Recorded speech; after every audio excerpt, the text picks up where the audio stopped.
Jika kalian bertanya-tanya apa yang baru saja kalian lihat, itu adalah Kasih Flava, sepak bola jalanan Afrika, atau apapun sebutannya. Intinya adalah mengalahkan lawan dengan cara yang paling memalukan yang bisa dibayangkan. The Mirror bahkan menggambarkannya sebagai pertunjukan yang menjijikkan dalam sejarah sepak bola.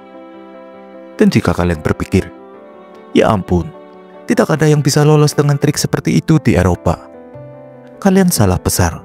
Separuh dari video yang baru saja kalian saksikan diambil langsung dari pertandingan Premier League. Ini adalah Yannick Bolasie, pria yang membawa pertunjukan Afrika ke Inggris. Para pemain bertahan tidak tahu apa yang harus dilakukan dengannya.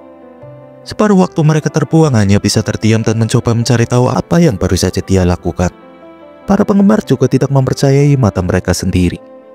Mereka terus berteriak, "Apakah kalian yakin dia orang Brasil?"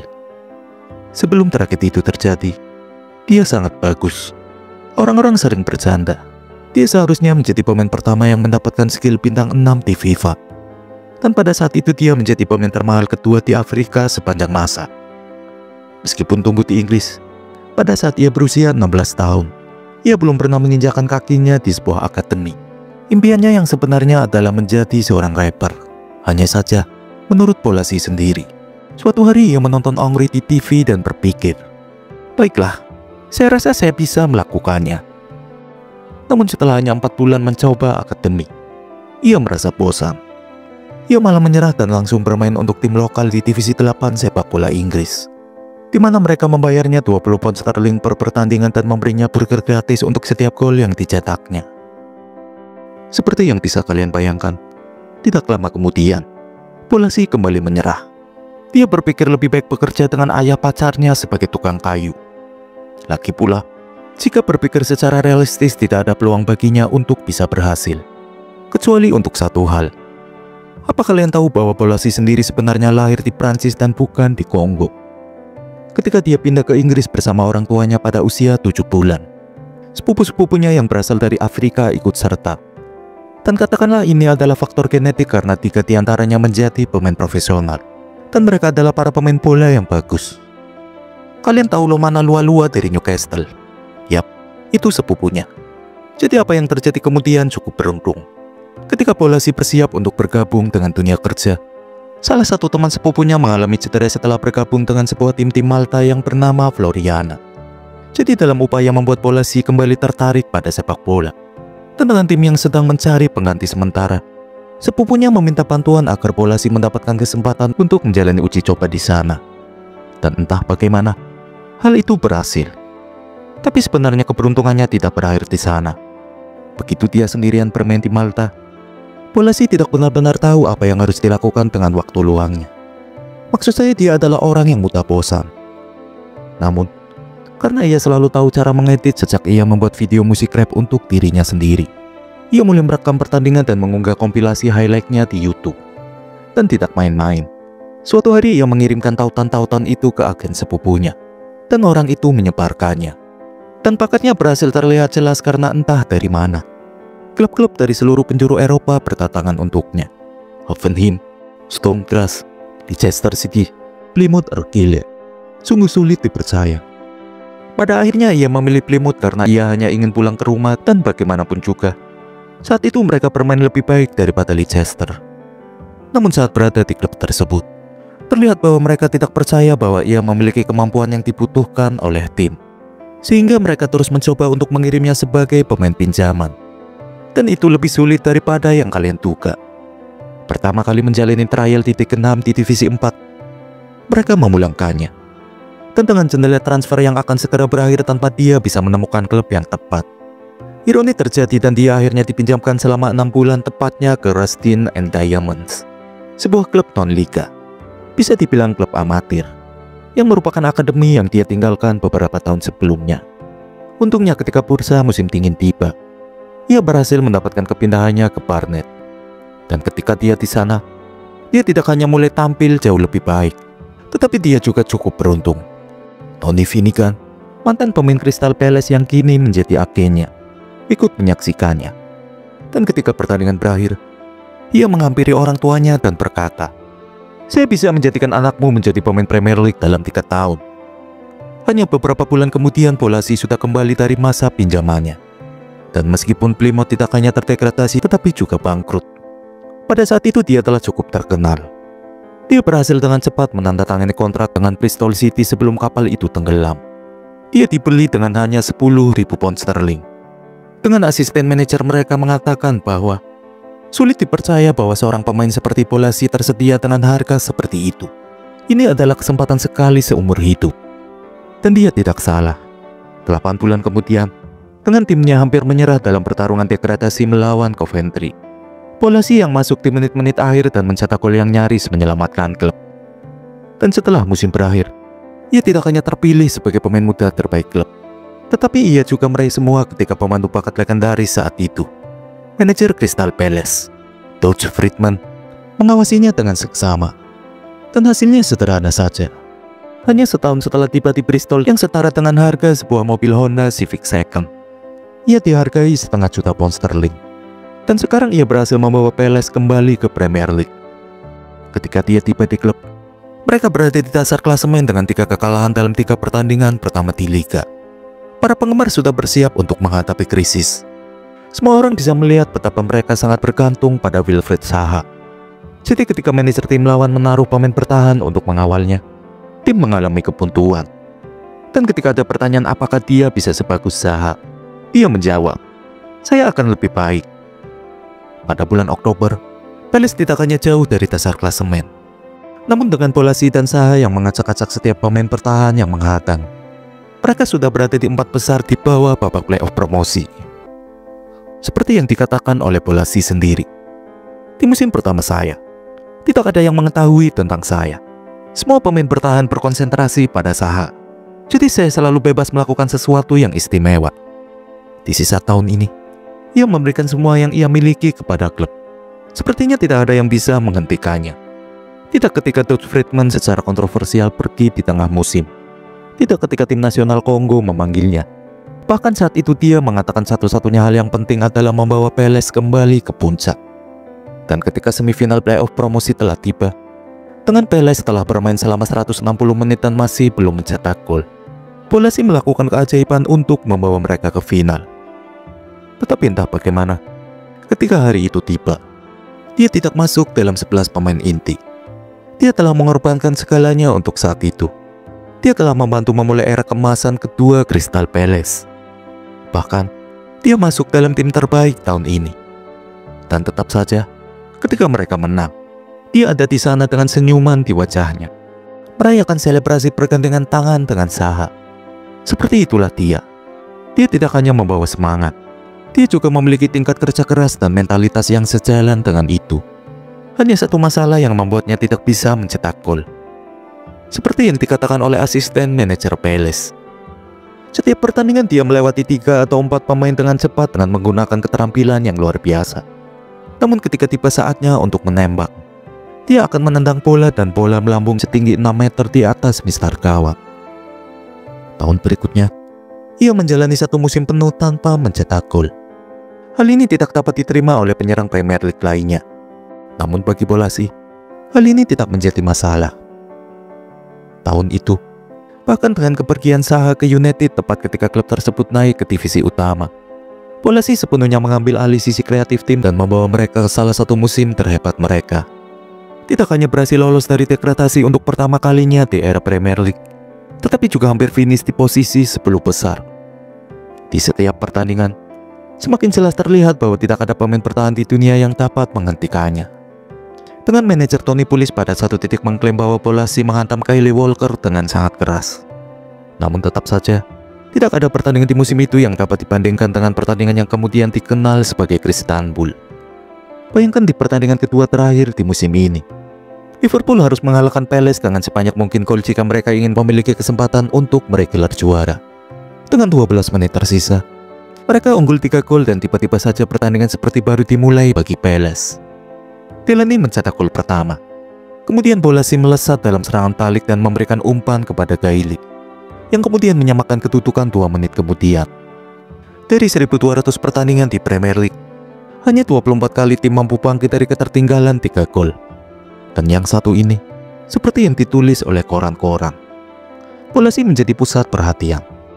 Bek kanan Liverpool, Glenn Johnson, dipermalukan olehnya berkali-kali pada malam itu. Para pundit mengkritiknya dengan keras hingga akhirnya terjadi pertengkaran di Twitter.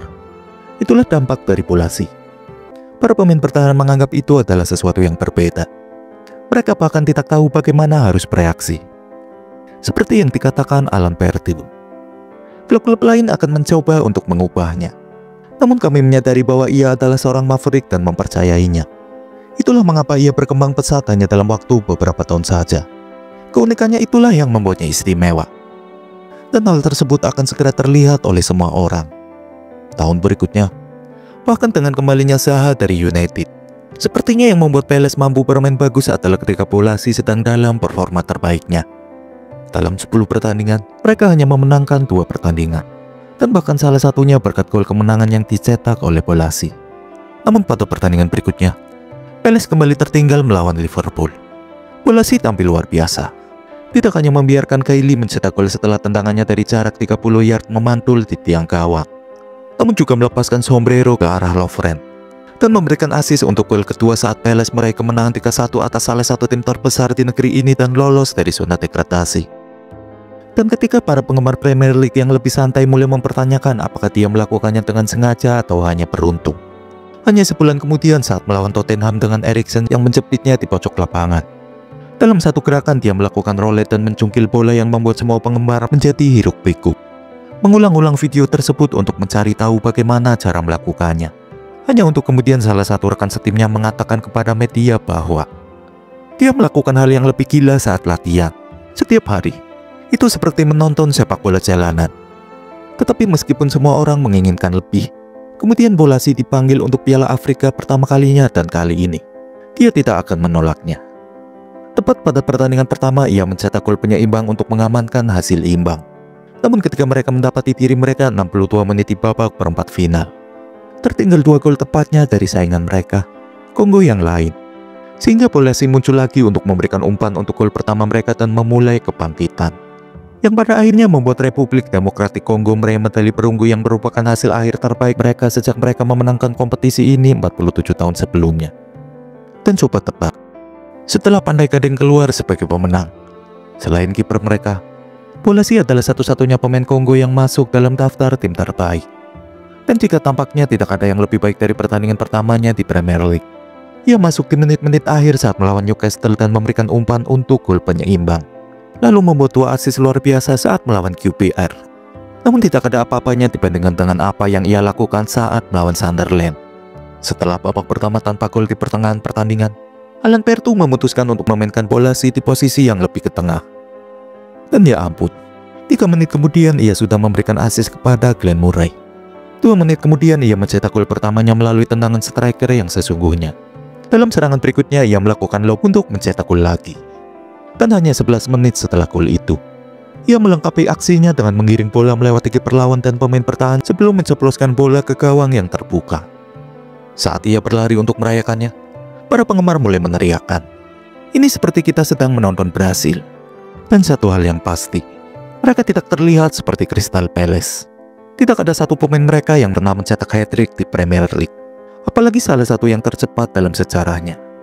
Namun bagaimanapun juga, setelah menghancurkan pertandingan terakhir Gerrard di Anfield, kembali mengalahkan Liverpool dengan skor 3-1. Kali ini mendapatkan 1 assist dan tendangan yang membentur tiang gawang. Dan pada satu titik bahkan menyapu tanah dengan tangannya sebelum melewati Dejan Lovren.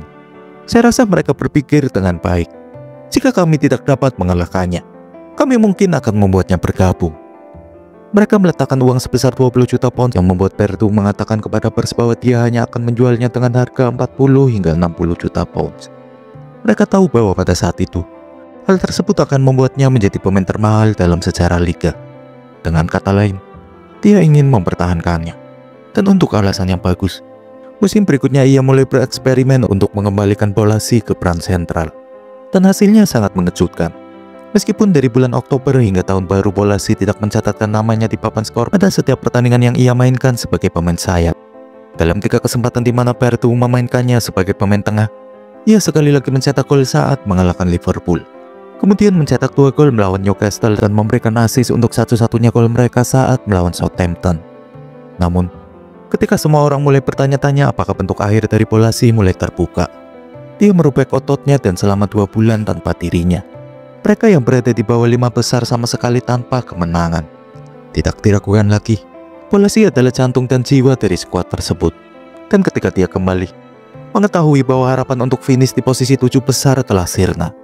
Saya kira mereka menyadari bahwa hanya ada satu cara lain untuk membuat sejarah dengan membawa klub ke Eropa untuk pertama kalinya. Jadi dia memberikan segalanya di Piala FA, memenangkan penalti dengan 4 menit tersisa di perempat final, dan kemudian mencetak gol pembuka di semifinal untuk membawa Palace ke final, untuk kedua kalinya dalam sejarah mereka. Pada hari pertandingan, semuanya tampak seperti keluar dari sebuah dongeng. Polasi tumbuh dewasa bisa melihat Stadion Wembley langsung dari jendela kamar tidurnya. Tanggal pertandingan final bertepatan dengan hari ulang tahun ibunya, yang masih tinggal di rumah yang sama, hanya berjarak beberapa blok dari sana.